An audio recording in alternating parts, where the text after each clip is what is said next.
రేపు జూన్ 12 శుక్రవారం జ్యేష్ఠ మాసంలో వచ్చే ప్రదోషం. అది కూడా శుక్రవారం నాటి ప్రదోషం.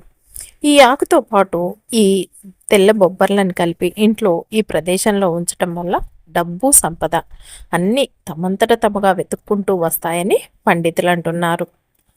జ్యేష్ఠ మాసంలో వచ్చే ప్రదోష కాలానికి ప్రత్యేకమైన ఆధ్యాత్మిక ప్రాధాన్యం ఉందని పురాణాలు వివరిస్తున్నాయి. అందులోనూ శుక్రవారం నాడు ప్రదోషం రావటం చాలా అరుదైన యోగంగా పరిగణించబడుతుందని పండితులు అంటున్నారు. ఆ సమయంలోనండి లక్ష్మీ కటాక్షం, శివానుగ్రహం రెండు ఒకేసారి లభించే అవకాశం ఉంటుందని అనేక ఆధ్యాత్మిక గ్రంథాలు పేర్కొంటున్నాయి. అందుకే ఈ రోజున మనం భక్తితో చేసే కొన్ని ప్రత్యేక పరిహారాలకు ఎంతో విశిష్టమైన ఫలితాలు లభిస్తాయని పండితులు చెబుతూ వస్తున్నారు. పురాణాలు చెప్తున్న దాని ప్రకారం మనం చూసుకుంటే ప్రకృతిలో ఉన్న కొన్ని మొక్కలు, ఆకులు, అలాగే వృక్షాలకు దైవిక స్పందన ఉంటుంది అని కూడా పండితులు అంటున్నారు. ఇవి కేవలం మొక్కలు మాత్రమే కాకుండా కొన్ని శుభశక్తుల్ని ఆకర్షించే సాధనాలుగా కూడా భావించబడతాయి. ముఖ్యంగా ప్రదోష సమయంలో వీటిని ఉపయోగించి చేసే పరిహారాలనేవి మన చుట్టూ ఉన్న ప్రతికూల శక్తుల్ని తొలగించి సానుకూల శక్తుల్ని పెంచుతాయని కూడా పండితులు చెప్తున్నారు. అలాంటి పరిహారాల్లో ఒకటి ఈ ప్రత్యేకమైన ఆకుతో పాటు ఈ తెల్ల బొబ్బర్లను కలిపి ఇంట్లో ఒక నిర్ణీత ప్రదేశంలో ఉంచడం. ఈ విధానం గురించి అనేక మంది పండితులు, ఇక ఆధ్యాత్మికవేత్తలు ప్రస్తావిస్తూనే ఉన్నారు. వీరి అభిప్రాయం ప్రకారం ఈ రెండు వస్తువుల కలయిక సంపదకు సంబంధించి శుభ తరంగాలను ఆకర్షిస్తుంది అని చెప్తున్నారు. ముఖ్యంగా ధన సంబంధిత అడ్డంకులు తగ్గటం, ఇంట్లో ఆర్థిక స్థిరత్వం పెరగటం, నిలిచిపోయిన అవకాశాలన్నీ మళ్ళీ చురుగ్గా మారటం వంటి ఫలితాలు కనిపిస్తాయని కూడా పండితులు అంటున్నారు. ఈ పరిహారం వెనుక ఉన్న ప్రధాన భావం ఏమిటంటేనండి, మనం చేసే ప్రతి కార్యంలో కూడా విశ్వాసం, శ్రద్ధ, అలాగే సానుకూల ఆలోచనలు కలిసి పనిచేస్తాయన్నమాట. ఈ ప్రదోషం వంటి పవిత్ర సమయాల్లో ఈ విధమైన శుభసూచక వస్తువుల్ని ఇంట్లో ఉంచటం ద్వారా మనసులో ఇక మనకి ఆశావాదం పెరిగి ఇక మన నిర్ణయాలను ప్రభావితం చేసి జీవితంలో మంచి అవకాశాలు అయితే మనకి దక్కి తీరుతాయని పండితులు అంటున్నారనమాట. పురాణాల్లో కూడండి సంపద అంటే కేవలం డబ్బు రూపంలో మాత్రమే కాదు, శాంతి, సంతోషం, ఆరోగ్యం, గౌరవం, అలాగే కుటుంబ ఐక్యత రూపంలో వ్యక్తమవుతుందని పేర్కొనబడింది. అందువల్ల ఇలాంటి పరిహారాలు అనేవి మనం ఒక ధనం మాత్రమే మనకు సంపాదించి పెట్టకుండా సమగ్ర శ్రేయస్సు కోసం కూడా అని చెప్పవచ్చు అని పండితులు అంటున్నారు. ముఖ్యంగా ఈ జ్యేష్ఠ మాస ప్రదోషం రోజున చేసే ఈ విధమైన ఆరాధనలు, పరిహారాలు అనేవి మనకి త్వరగా ఫలితాలని అందిస్తాయని కూడా పండితులు అంటున్నారు. ఇక ఏ పరిహారాన్నైనా అండి మనం చేసే పనులతో పాటు ఇక నమ్మకంతో కనుక చేసినట్టయితే మనకి దేవుడు విశేషమైన అభివృద్ధిని అయితే కలిగిస్తారని కూడా పండితులు అంటున్నారు. అందుకే రేపు వచ్చే ఈ విశేషమైన శుక్రవార ప్రదోష సమయంలో ఈ ఆకుతో పాటు ఈ బొబ్బర్లను పెట్టి మనం చేసే ఈ పరిహారం అనేది అద్భుతమైన ఫలితాలను అయితే సిద్ధిస్తుంది మీకు. ఇది సరైన విధంగా మీరు కనుక చేస్తే సంపద, ఐశ్వర్యం, శుభ ఫలితాలు అయితే మీ ఇంటి వైపుకు ఆకర్షితమవుతాయని పండితులు అంటున్నారు. కాబట్టి మీరు వీడియోని లైక్ చేయటం అస్సలు మర్చిపోకండి. అంతేకాదండి, మీరు ఫస్ట్ సారి మా ఛానల్కి వచ్చినట్టయితే సబ్స్క్రైబ్ చేసుకోండి. అంతకుముందు వచ్చి కూడా సబ్స్క్రైబ్ చేసుకొని వారు ఉంటే తప్పకుండా సబ్స్క్రైబ్ చేసుకొని పక్కనే ఉన్న బెల్ ఐకాన్ని ప్రెస్ చేయండి మరిన్ని ఇలాంటి వీడియోల కోసం. అంతేకాదండి, ఈ వీడియోని మీకు తెలిసిన వారందరికీ షేర్ చేయండి. చేస్తారు కదా. ప్రదోషం అంటేనండి మన జీవితంలో ఉన్న అన్ని రకాల దోషాలను నివృత్తి చేసేదని ఆధ్యాత్మిక సంప్రదాయాల్లో చెప్తారనమాట. అంటే ప్రత్యేకమైనది, దోష అంటే లోపాలు, అడ్డంకులు, ప్రతికూల ప్రభావాలను ఇక అనే అర్థం చెప్తారు. అందువల్ల ప్రదోషకాలం అనేది మన జీవితంలో ఉన్న కష్టాలు, అడ్డంకులు, దుఃఖాలని తొలగించి శుభ ఫలితాలు కలగాలని ప్రార్థించే పవిత్రమైన సమయం భావించబడుతుంది. పురాణాలు చెప్తున్న దాని ప్రకారం ప్రదోష వేళలో పరమశివుణ్ణి ఆరాధించడం వల్ల మనిషి చేసిన తప్పుల ప్రభావం తగ్గుతుంది, జీవితంలో కొత్త ఉత్సాహం, సానుకూలత పెరుగుతుంది. ముఖ్యంగా జ్యేష్ఠ మాసంలో వచ్చే ప్రదోషానికి మరింత విశిష్టత ఉందని చెప్పబడింది.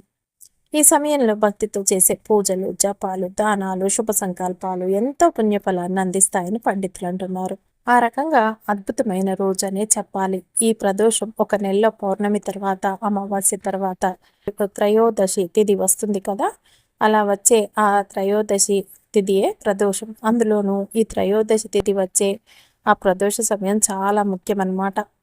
సాయంత్రం 4:30 నుంచి 6 గంటల వరకు అండి. ఈ 1:30 గంట సమయం ప్రదోష కాలంగా పిలువబడుతుంది అన్నమాట. ఒక నెలలో శుక్లపక్ష ప్రదోషం, కృష్ణపక్ష ప్రదోషం అని 2 రకాల ప్రదోషాలు వస్తాయి ఒక నెలలో.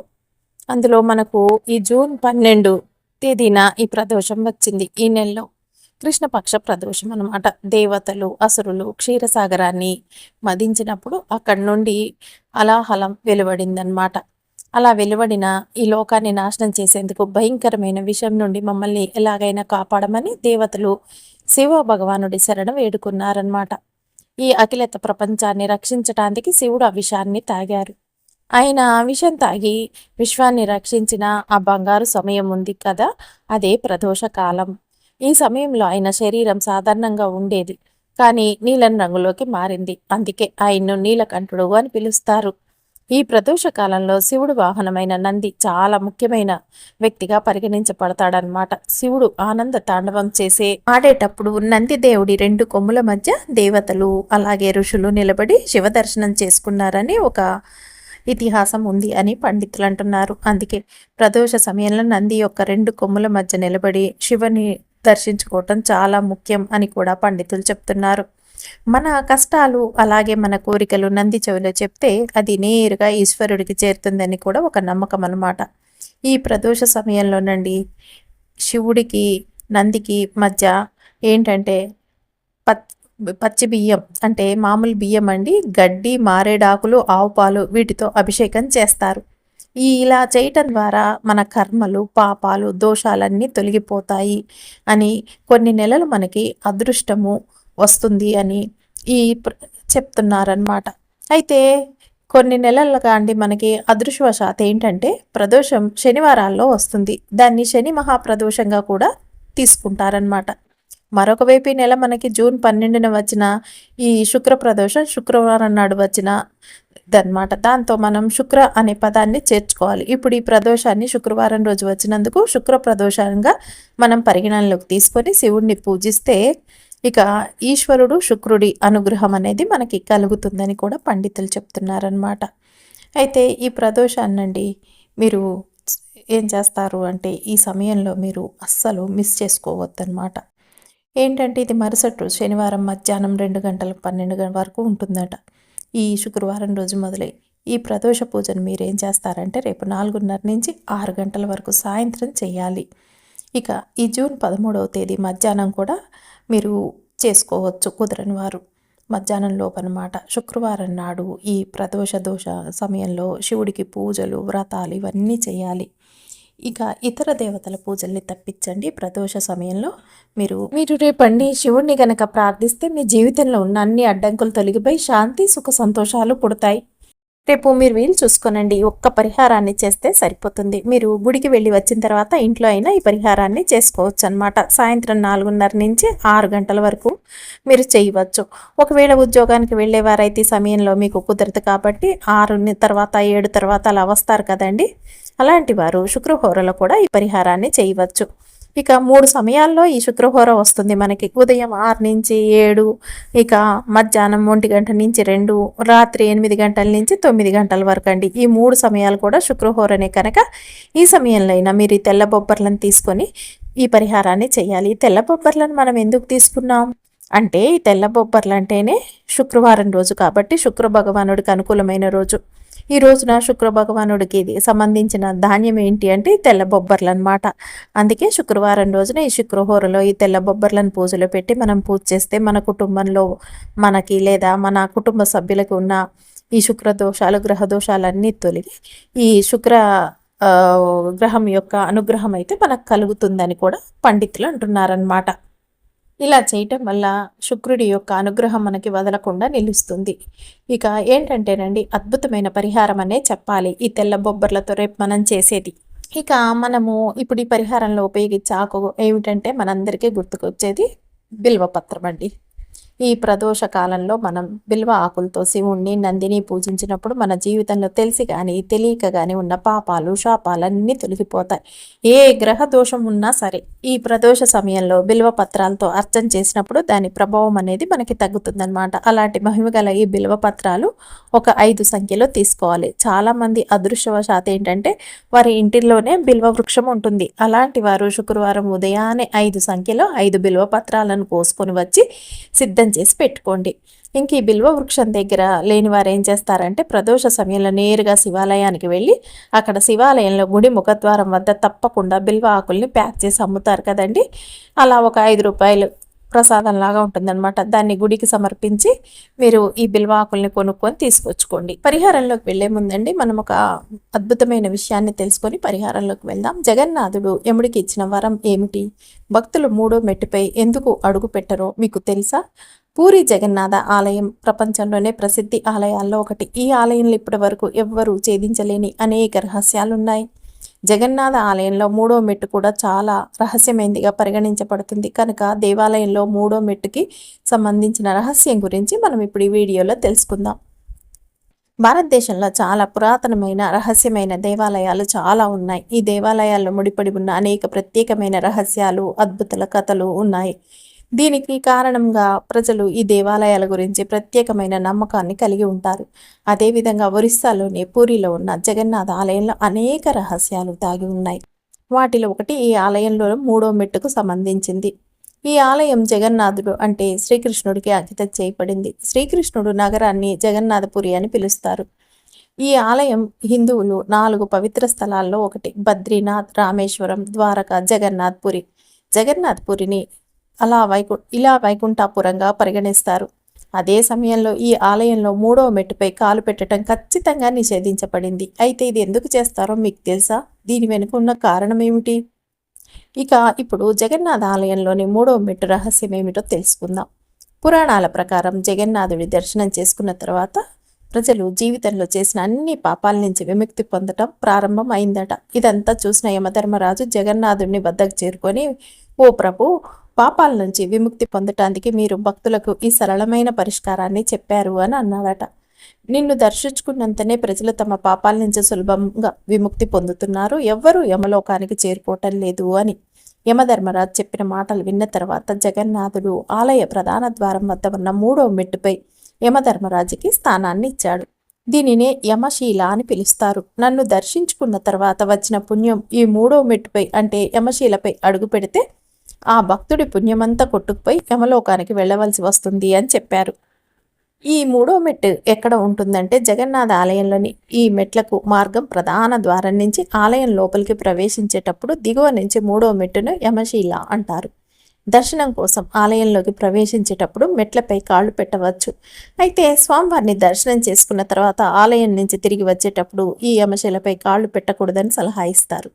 ఈ మెట్టు నలుపు రంగులో అక్కడ ఉన్న ఇతర మెట్ల కంటే పూర్తి భిన్నంగా ఉంటుంది. పూరి జగన్నాథం ఆలయంలో మొత్తం 22 మెట్లున్నాయి. దర్శనం చేసుకున్న తర్వాత దిగువ నుంచి ప్రారంభమయ్యే 3వ మెట్టును యమశీలగా గుర్తుంచుకోవాలి. ఈ మెట్టుపై పొరపాటున కూడా కాలు పెట్టద్దు, లేదంటే కన్నయ్య దర్శనం చేసుకోవటం వల్ల కలిగిన పుణ్యమంతా వృధా అవుతుంది. జగన్నాథ ఆలయంలో ఇతర రహస్యాలు కూడా ఉన్నాయి. జగన్నాథ ఆలయంలో 3వ మెట్టు మాత్రమే కాదు, ఈ ఆలయంతో ముడిపడి ఉన్న అనేక ఇతర రహస్యాలు ఉన్నాయి. ఈ ఆలయం మీదుగా ఏ పక్షి కూడా ఎగరదు. రెండవది, ఈ ఆలయం నీడ కనిపించదు. మూడవది, ఈ ఆలయం పైభాగంలో ఉన్న జెండా ఎల్లప్పుడూ వ్యతిరేక దిశలో రెపరెపలా ఆడుతుంటుంది. నాలుగవది ఏమిటంటేనండి, ఈ ఆలయంలోకి ప్రవేశించినప్పుడు సముద్రపు అలల నుండి వచ్చే శబ్దం వినపడదు. ఈ ఆలయ రహస్యాలను ఇప్పటి వరకు ఎవ్వరూ ఛేదించలేకపోయారు అని చెప్పాలి. పరిహారంలోకి వెళ్ళిపోదామండి. ఒక చిన్న ప్లేట్ అనేది తీసుకోండి. అది ఇత్తడిదైనా రాగిదైనా పర్లేదు, ప్లాస్టిక్ అయితే వద్దండి. తీసుకున్న తర్వాత 5 సంఖ్యలో మీరు తీసుకువచ్చిన ఈ బిల్వ పత్రాలను ఏం చేస్తారంటే మీరు మంచిగా ఒక చుట్టూ రౌండ్గా పేర్చుకున్న తర్వాత మీరు బిల్వ ఆకుల పైన ఈ తెల్ల బొబ్బర్లని ఒకటిగా పెట్టాలండి. ఒక్కొక్కటి పెట్టాలన్నమాట. ఈ విధంగా మీరు ప్లేట్లో పెట్టుకున్న తర్వాత ఈ ఆకులన్నీ పెట్టిన తర్వాత అండి, ఈ తెల్ల బొబ్బర్లను కూడా పెట్టిన తర్వాత మధ్యలో అండి ఒక చిల్లర నాణెం అనేది అనమాట పెట్టడం మంచిది. ₹1 కాయినో లేదా ₹5 కాయినో అనమాట. ఇలా పెట్టిన తర్వాత మీరు శివుడిని మనస్ఫూర్తిగా ప్రార్థించండి. శివుడిని ఆరాధించేటప్పుడు ముఖ్యంగా ప్రదోష సమయంలో మీరు ఆరాధించేటప్పుడు ఎలాంటి చెడైనా మిమ్మల్ని సమీపించదన్నమాట. మీరు తెలియక చేసిన పాపాలు, దోషాలు అన్నీ కూడా మీ నుంచి దూరంగా పారిపోతాయి. దీనికి విమోచన అనేది లభిస్తుందన్నమాట. శివుడిని ఎలాంటి కోరికలు కోరినా అది త్వరగా నెరవేరుతుంది. జరగని పనులు జరగాలి అంటే న్యాయంగా ధర్మబద్ధంగా మాత్రమే ఉండాలి ఆ పనులు, ఆ కోరికలు అనేవి. ఇక ఆర్థికంగా అభివృద్ధి జరగాలని చెప్పి వీటన్నిటికీ శివయ్య యొక్క సహాయం కావాలని మీరు ఈ విధంగా పెట్టి సమర్పించండి శివుడికి. ఈ విధంగా మీరు ఈ తెల్ల బొబ్బర్లని, ఈ బిల్వాకులు ఇవన్నీ పెట్టి చేస్తున్నారు కదా. ఈ తెల్ల బొబ్బర్లు ఉండటం వల్ల ఏమవుతుందంటే శుక్ర భగవానుడిని కూడా మీరు ప్రార్థించాలన్నమాట. శుక్ర దృష్టి అనేది ఒక్కసారి ఒకరి మీద పడిందే అనుకోండి, పరమ పేదవారు కూడా ధనవంతులుగా మారే యోగాన్ని పొందుతారనమాట. అటువంటి మహిమ ఈ శుక్ర భగవానుడికి ఉంది. మీరు ఈ తెల్ల బొబ్బర్లతో పూజించినప్పుడు మీ కుటుంబంలో ఇక ఎవరో ఒకరికండి ఈ శుక్రయోగం అనేది అందుబాటులో ఉన్న ఒక వ్యక్తి వల్ల కుటుంబం మొత్తం కూడా గొప్పగా మారుతుందన్నమాట. ఈ మధ్యలో ఉంచిన ₹1 నాణెం అనేది లక్ష్మీదేవిని సూచిస్తుంది. శుక్రవారం కాబట్టి లక్ష్మీదేవిని కూడా మనస్ఫూర్తిగా మొక్కుకోండి. బంగారం వస్తువులు వీటికి అధిపతి అయిన మహాలక్ష్మి తల్లి ఇలా ఒకే సమయంలోనండి ముగ్గురిని ఒకే చోట కూర్చోబెట్టి అద్భుతమైన శక్తి అన్నమాట. రేపు శివుడు అలాగే మహాలక్ష్మి శుక్ర భగవానుడు అనమాట. ఇక ఈ విధంగా మీరు పూజ చేసిన తర్వాత పూజ గదిలో ఉంచేసి ఈ ప్లేట్ని మరుసటి రోజు అండి శనివారం నిద్ర లేచిన తర్వాత ఇక మీరు రాత్రంతా ఈ ప్లేట్ని అలాగే పెట్టేసి పడుకోండి. తర్వాత లేచిన తర్వాత పూజ చేస్తున్నప్పుడు ఈ తెల్లటి బొబ్బర్లను తీసుకొని ₹1 నాణ్యాన్ని ఉన్నది కదా అది తీసుకొని ఒక చిన్న వస్త్రంలో ఉంచండి. ఉంచిన తర్వాత అండి ఈ వస్త్రాన్ని అలా పక్కకు పెట్టేసి ఈ శివుడి పాదాల దగ్గర అండి బిల్వ ఆకుల్ని ఉంచండి. మీరు ఏం చేస్తారంటే దీన్ని రాత్రి 9 గంటల తర్వాత అన్నమాట ఇక శివుడి దగ్గర ఉంచిన ఈ ఆకుల్ని అలాగే ఈ పెట్టిన బొబ్బర్లని వీటిని తీసుకొని మూట కట్టిన వాటిని మీరు ఎక్కడైతే డబ్బులు దాస్తారో అక్కడ పెట్టి మీరు ఉంచేయచ్చు. అలా చేయటం వల్ల మీకు ధనం అనేది దూసుకు వస్తుంది 4 వైపుల నుంచి అని కూడా పండితులు చెప్తున్నారు.